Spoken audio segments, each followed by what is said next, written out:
मखसूस नशिस्तों का जो फैसला था उसका तफसीली फैसला जारी कर दिया गया है और 70 सफ़ात में बड़ी तफसीलन एक एक पॉइंट को एड्रेस किया गया है और बताया गया है न सिर्फ कानूनी नुक्ता नज़र से कि जजेस का थॉट प्रोसेस क्या था, बल्कि ये जो पूरा का पूरा मामला था इसमें जो फैसला किया गया यानी पाकिस्तान तहरीक इंसाफ को सीट्स अलॉट की गई, उनके हक़ में फ़ैसला दिया गया, वो करने की वजह क्या है उसको भी जजमेंट के आगाज़ में बहुत तफसीलन आगाह किया गया है। आपके सामने रख देते हैं सारा का सारा मामला और फिर इसके ऊपर सियासी गुफ्तगू भी करेंगे और फिर कानूनी माहिरीन भी हमारे साथ है जिनकी राय लेंगे।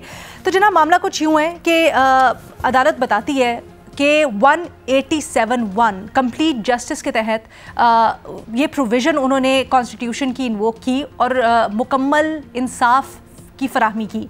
ये कहते हैं जज साहिबान कि इलेक्शन मामलात के जो केसेस होते हैं वो दीगर या आम जो सिविल केसेस होते हैं उनसे बड़े मुख्तलिफ होते हैं और इसी पैराए में उनको मुख्तलिफ अंदाज से देखा जाना चाहिए। फिर उसके कानूनी हवाले वो प्रोवाइड करते हैं जिसको हम समझेंगे अपने तज्ज़ियाकारों से। ये भी कहते हैं कि आर्टिकल 17 बुनियादी हुकूक को तमाम तर मामले के अंदर जब इलेक्शन का मामला आता है, ख़ास तौर पर लोगों के मैंडेट का मामला आता है, तो मद्देनज़र रखना इंतहाई ज़रूरी है। फिर उसके बाद 4 अहम सवालात जो कि उठाए गए थे उनका जवाब दिया गया है। सवाल भी आपके सामने रख देते हैं। एक सवाल ये है कि क्या सियासी जमात का इंतखाबी निशान हासिल ना कर पाना उसके दीगर आइनी और कानूनी हुकूक भी सल्ब कर देता है? ये इसको एड्रेस किया गया है और इसका जवाब दिया गया है इन नटशेल कि नहीं, बुनियादी जो हुकूक हैं जैसे कि इलेक्शंस में हिस्सा लेना और दीगर चीज़ें वो सल्ब नहीं होंगे अगर किसी पार्टी से इंतखाबी निशान लिया जाता है। तो दूसरा सवाल ये था कि क्या इंतखाबी निशान से महरूम पार्टी के उम्मीदवार आज़ाद तस्वर होंगे या फिर उनके फॉर्म 33 में वो आज़ाद हैसियत में लिखे जाएंगे? इससे मुतल्लिक भी अदालत कहती है कि नहीं, ऐसा नहीं होगा, वो आज़ाद तस्वर नहीं होंगे। फिर आगे ये सवाल था तीसरा कि क्या आर्टिकल 51 और 106 तमाम सियासी जमातों की बात करता है या सिर्फ उन सियासी जमातों के बारे में बात करता है जो कि इलेक्शंस में हिस्सा लेती हैं और उनकी नुमाइंदगी इलेक्शंस के ज़रिए होती है? इसके ऊपर ये जवाब दिया गया है बड़ी तफसीलन कि ऐसी कोई जमात यानी सियासी जमात से मुराद वो है, तमाम सियासी जमातें नहीं बल्कि वो है ऐसी जमात जिसने जनरल इलेक्शंस में एक या उससे ज़्यादा सीट्स हासिल की हों, यानी जनरल इलेक्शन में हिस्सा लिया हो और लड़ी हो। और फिर इसके बाद ये भी ऑब्जर्वेशन दी गई कि सुन्नी इत्तेहाद काउंसिल मखसूस नशिस्तों की हकदार नहीं है क्योंकि उनकी किसी पार्टी की हैसियत से उन्होंने इलेक्शन में ना तो हिस्सा लिया, तो इस तरह से कोई इंडिपेंडेंस जो है वो ज्वाइन नहीं कर सकते सुन्नी इत्तेहाद काउंसिल को। फिर अगला सवाल, चौथा सवाल कि मखसूस नशिस्तों के लिए पार्टीज़ की प्रोपोर्शनल रिप्रेजेंटेशन की गिनती कैसी होगी? इसके ऊपर भी अदालत ने बड़ी तफसीलन आगाह किया है। क्या अदालत इन सवालात पर सेटिस्फाई कर पाई है हमारे माहिरीन को, क्योंकि इसके ऊपर भी अभी इख्तलाफ राय पाया जा रहा है। अब से कुछ देर पहले आज़म नज़ीर तारड़ साहब आए, उन्होंने भी सियासी गुफ्तगू की और उन्होंने कहा मामला अभी भी इबहाम है, रिव्यू में जाके डिसाइड होगा।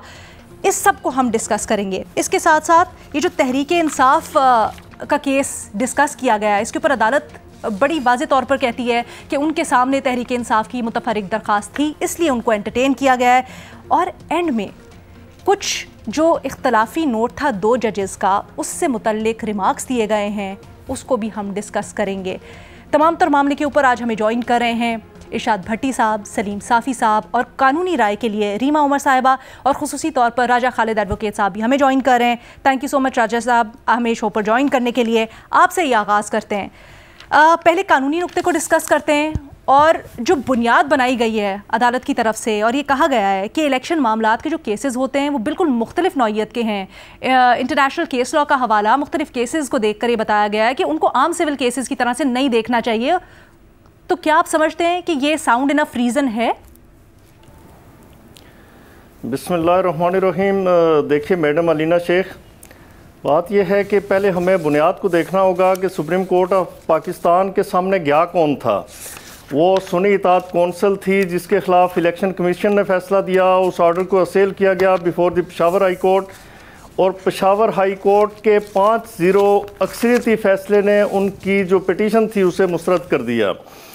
उस ऑर्डर को, उस जजमेंट को असेल किया गया before the supreme court of Pakistan under article 185 of the constitution. یہ جو 185 ہے یہ اپیلیٹ جورسڈکشن ہوتی ہے سپریم کورٹ آف پاکستان کی. اس میں سول اور کرمنل اپیلز وہ ڈیسائیڈ کی جا سکتی ہیں. لوگوں کے رائٹس کو ڈٹرمن کیا جاتا ہے 185 کی ورڈنگ کو اگر دیکھا جائے تو. اب اس میں ہوتا ہے اس کا جو آؤٹ کم ہوتا ہے وہ یوزلی یہ ہوتا ہے کہ یا تو اپیل مسترد ہوتی ہے یعنی ڈسمس ہوتی ہے یا ایلو ہوتی ہے یا پھر اسے موڈیفائی کیا جاتا ہے, پارشلی ایلو کی جاتی ہے, جس طرح بھی. لیکن یہ نہیں ہو سکتا کہ اپیل ڈسمس کر دی جائے. سنی اتحاد کونسل کی اپیل ڈسمس کر دی گئی. انہیں کہا گیا کہ آپ نے جس طرح کہ آپ نے انٹرو میں بتایا کہ آپ پارٹی کے طور پہ آپ لوگوں نے حصہ نہیں لیا, آپ الیکشن نہیں لڑے. لیکن یہاں پہ یاد رہے کہ پی ٹی آئی نے بھی پارٹی کے طور پہ الیکشن میں حصہ نہیں لیا تھا. اور پھر جو الیکشن کمیشن کے روبرو انہوں نے جا کے بیان الفی داخل کیے, انہوں نے ڈکلیریشن دیا کہ ہم سنی اتحاد کونسل کو اپنی آزادانہ مرضی کے ساتھ جوائن کر رہے ہیں. تو پھر وہ سنی اتحاد کونسل کے ممبر بن گئے. سنی اتحاد کونسل کے ممبرز کی حیثیت سے انہوں نے اوتھ لیا, لیکن اسے ڈسمس کر دیا گیا اور پی ٹی آئی کو ریلیف دیتے ہیں. اب انہوں نے حوالہ دیا اس میں article 187 which pertains to complete justice. اب کمپلیٹ جسٹس کیا ہے؟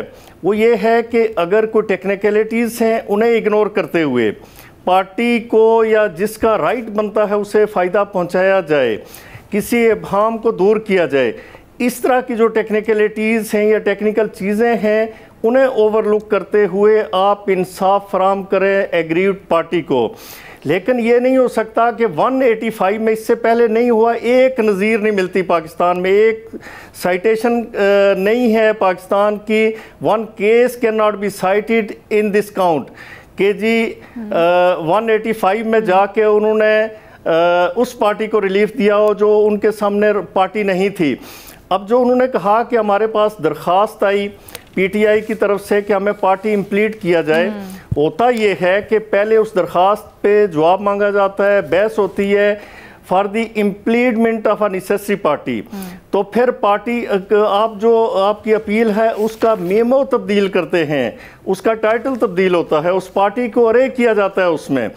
تو یہ سب کچھ کیے بغیر اور پہلے اس درخواست کو ڈیسائیڈ کر کے تو پھر ظاہر ہے اس کا اگر وہ درخواست وہ عدالت اس کی وضاحت دیتی ہے نا اپنے ججمنٹ کے پوائنٹ 117 میں کہ کیوں ایسا کیا گیا ہے. انہوں نے کہا کہ دیگر جو عام سول کیسز ہوتے ہیں ان سے مختلف پیرائے میں اس کیس کو دیکھنے کی ضرورت ہے. میں اسی لیے میں یہی عرض کر رہا ہوں کہ دیکھیں اس سے پہلے ایسے نہیں ہوا. 185 میں جب آپ جائیں گے تو پھر آپ پہ سی پی سی اپلائی کرے گی. سی پی سی جب اپلائی کرے گی تو سی پی سی ہی سول پروسیجر کوڈ کی ہی جو متعلقہ پروویژن ہے آرڈر 1 رول 10 کے مطابق آپ اپلیکیشن فائل کرتے ہیں for the implementation of a necessary party. تو آپ کو کورٹ سنے گی اگر آپ واقعی نیسیسری پارٹی ہیں, آپ کا ہونا وہاں پہ ضروری ہے, آپ کو پارٹی امپلیٹ کرتے ہیں وہ, تو پھر اپیل کا سٹرکچر چینج ہوتا ہے, اس کا میمو چینج ہوتا ہے اور اس کے بعد پھر اس پہ آرگومنٹ. ایسا کچھ بھی نہیں ہوا اور انہوں نے اس پہ ایون نوٹس بھی نہیں کیا. تو انہیں اس پارٹی کو اور اس پارٹی کی قطعاً کوئی ریپرزنٹیشن نہیں تھی, نہ کسی نے آرگو کیا آن behalf of the Pakistan Tehreek Insaf. تو آپ نے اسے ریلیف دے دیا.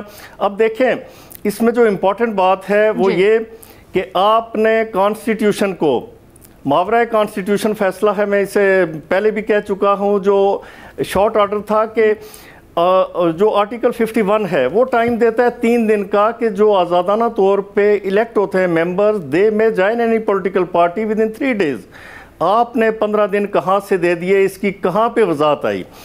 پھر آپ نے جب ایک دفعہ ایک ممبر آزاد ممبر ایفیڈیوٹ دے دیتا ہے کسی پارٹی کے ساتھ اپنی ایلیجنس, کسی پارٹی کے ساتھ اپنی ایفیلیشن یا لائلٹی وہ وابستہ کر لیتا ہے, تو آپ اسے کیسے کہہ سکتے ہیں کہ اب اسے چھوڑ کے آپ پی ٹی آئی جوائن کرو؟ مطلب یہ ہوا کہ اس سے جو ہارس ٹریڈنگ کا راستہ ہے, جو لوٹا کریسی کا راستہ ہے, وہ کھل گیا آئندہ کے لیے اگر یہ ججمنٹ سسٹین کرتی ہے. मैं तवक्को करता हूँ कि रिव्यू में ये जजमेंट सस्टेन नहीं करेगी, क्योंकि कोर्ट्स के पास ये अख्तियार नहीं कि वो कॉन्स्टिट्यूशन को अमेंड करते हुए जजमेंट्स करें, दें और केसेस को डिसाइड करें। यही जो फाजिल जज साहब हैं, मोहतरम जज साहब, बिल्कुल अटमोस्ट रेवरेंस और रिस्पेक्ट के साथ मैं अर्ज़ करता हूँ जनाब सैयद मंसूर अली शाह साहब, उन्होंने, आपको याद होगा कि नैब तरामीम के हवाले से एक जजमेंट आई थी जिसे चीफ जस्टिस से उस वक्त उमर अता बंदियाल साहब, उनके साथ सीनियर जज थे एजाजुल हसन साहब और तीसरे जज ये थे, इनका डाइसेंटिंग नोट आया था।